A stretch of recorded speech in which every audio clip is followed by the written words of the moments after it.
Olá pessoal, tudo bem? Sou o professor Wagner do Colégio de Cursos CETEPS Brasil. Na aula de hoje, continuaremos com a disciplina de Eletricidade do curso técnico de Eletrotécnica. Vamos lá? Transformador.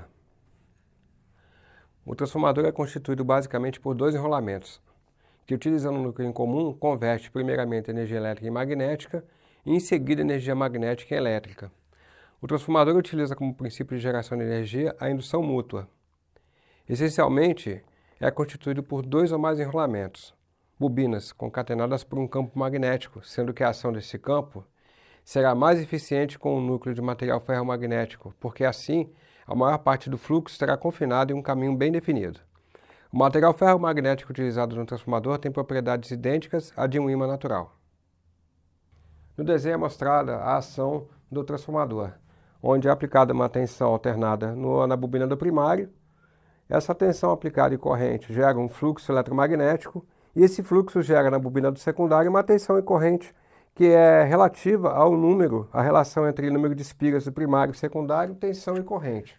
Da seguinte forma, eu tenho a tensão do primário dividida pela tensão do secundário, que é igual a corrente, igual ao número de espigas do primário dividido pelo número de espigas do secundário, que é igual também à corrente do secundário dividida pela corrente do primário.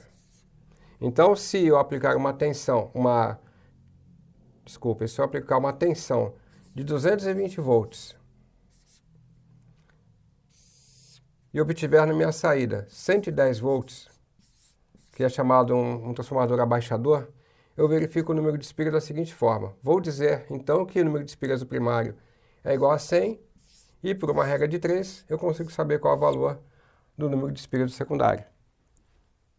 Transformador ideal. 4 condições para se qualificar um transformador como ideal. Fluxo disperso nulo, perdas do núcleo desprezíveis, que seriam as correntes induzidas no núcleo igual a zero, perdas ômicas nulas, que seriam a resistência dos enrolamentos que, na verdade, são desprezíveis, permeabilidade do núcleo ferromagnético, apresentando um valor muito grande e a corrente necessária para produzir um fluxo magnético sendo desprezível. Das condições para se qualificar um transformador como ideal, uma delas, que são as perdas ômicas nulas, descreve a seguinte situação. A resistência, tanto do enrolamento primário quanto do secundário, seria igual a zero, fazendo com que a perda de corrente na transformação fosse também nula. Transformador real, tipos de perdas. A transferência de energia é acompanhada de perdas, que dependem da construção do transformador e do seu regime de trabalho. As perdas do cobre ocorrem devido ao aquecimento das bobinas, onde parte da energia será dissipada na forma de calor. Uma das formas de reduzir as perdas do cobre é usando ventiladores que forçam a circulação de ar. As perdas do ferro ocorrem devido à esterese magnética e correntes parasitas no ferro. Para atenuar o efeito das correntes parasitas, os núcleos dos transformadores são formados por lâminas de ferro. As lâminas interrompem as correntes parasitas, pois são isoladas entre si. A diferença entre o transformador ideal e o real é a sua aplicação. O transformador ideal é utilizado somente para cálculo, e o real é o que nós utilizamos no nosso dia a dia em equipamentos eletroeletrônicos. Equações de Maxwell. As equações de Maxwell são um grupo de 4 equações. A primeira é a lei de Gauss para a eletricidade, que é o equivalente à lei de Coulomb em situações estáticas. Relaciona os campos elétricos e as cargas elétricas, podendo ser aplicada em campos elétricos variáveis. A segunda equação é a lei de Gauss para o magnetismo. Essa lei é equivalente à primeira, mas aplicável aos campos magnéticos e evidenciando ainda a não existência de monopólios magnéticos. A terceira lei é a lei de Ampère. Descreve a relação entre um campo magnético e a corrente elétrica que a origina. E a quarta lei é a lei de Faraday. Descreve as características do campo elétrico originando um fluxo magnético variável. Como exemplo, uma das equações, que é a terceira, que é a lei de Ampère, que ela descreve a relação entre um campo magnético e a corrente que a origina.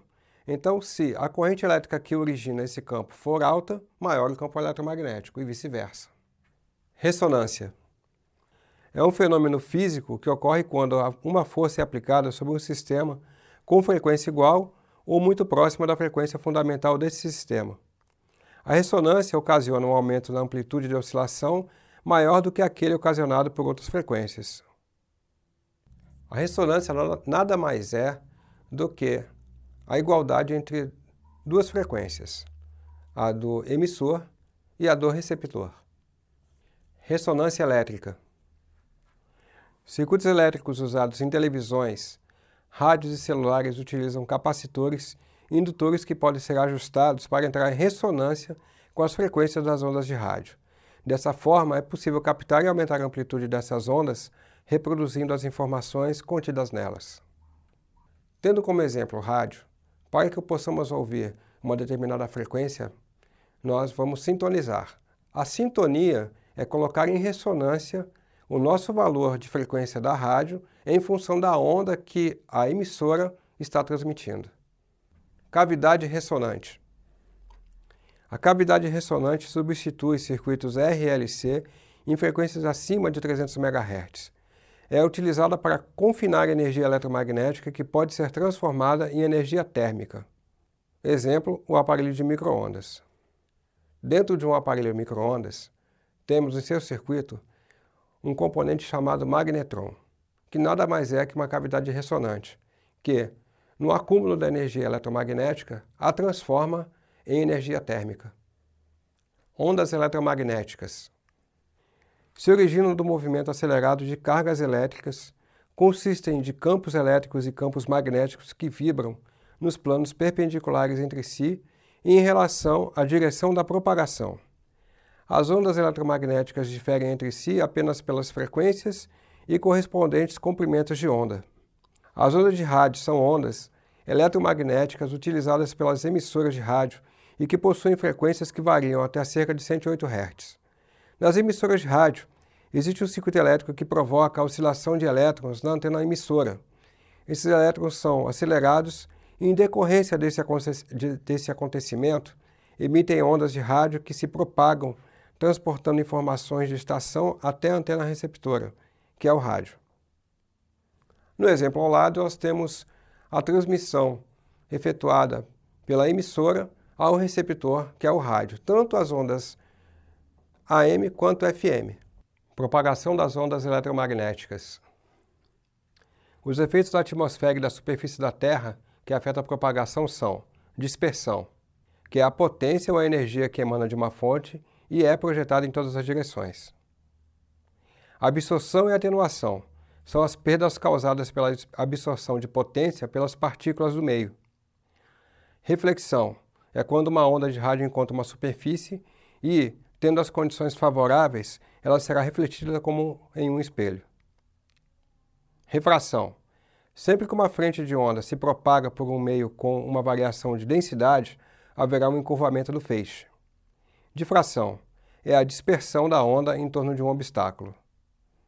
A superfície terrestre reflete todas as formas de onda, e as ondas de porte médio são refletidas por edifícios e árvores, por exemplo. Polarização das ondas eletromagnéticas. As ondas eletromagnéticas são resultado de propagação perpendicular entre si de um campo elétrico e outro magnético, ambos variáveis no espaço e no tempo. Esses campos variáveis propagam-se pelo espaço e dão origem às ondas eletromagnéticas. As ondas produzidas pelas emissoras de rádio e TV são ondas polarizadas, uma vez que apresentam em uma determinada direção um campo elétrico variável no espaço e no tempo.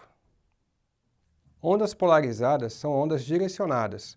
No caso de uma transmissão de uma rádio, é o sinal que sai da emissora e vai ao receptor. Rede de transmissão e subtransmissão. A rede de transmissão liga as grandes usinas de geração às áreas de grande consumo. Em geral, apenas poucos consumidores com alto consumo de energia elétrica são conectados às redes de transmissão, onde predomina a estrutura de linhas aéreas. O nível de tensão depende do país, mas normalmente o nível de tensão estabelecido está entre 220 kV e 765 kV. A rede de subtransmissão recebe energia da rede de transmissão com o objetivo de transportar energia elétrica a pequenas cidades ou importantes consumidores industriais. Em geral, o arranjo das redes de subtransmissão é em anel para aumentar a segurança do sistema. O nível de tensão está entre 35 kV e 160 kV. No exemplo ao lado temos a geração de energia e o recebimento dessa energia pelo consumidor final, onde eu tenho uma usina hidrelétrica, a geração de energia que é contínua, passando por um transformador e por uma conversão de tensão contínua e alternada no seu final, onde a transformação é mandada via transmissão aérea até transformadores, abaixadores de tensão, que vão distribuindo essa energia para prédios, residências e indústrias. O casamento de impedância. O casamento de impedância é uma condição geralmente desejável em um sistema elétrico e eletrônico, principalmente quando está operando em frequências e potências elevadas. Pode ser realizado visando a maximização de potência ativa fornecida para a carga ou a minimização da potência reativa fornecida. O casamento de impedância é necessário em circuitos de transmissão a longa distância. Nesse tipo de transmissão, a indutância ou a reação eletromagnética é grande, e então, para que o sinal seja absorvido de melhor forma pelo receptor, é feito esse casamento com os circuitos RLC. Então é isso, pessoal. Espero que tenham gostado e até a próxima aula.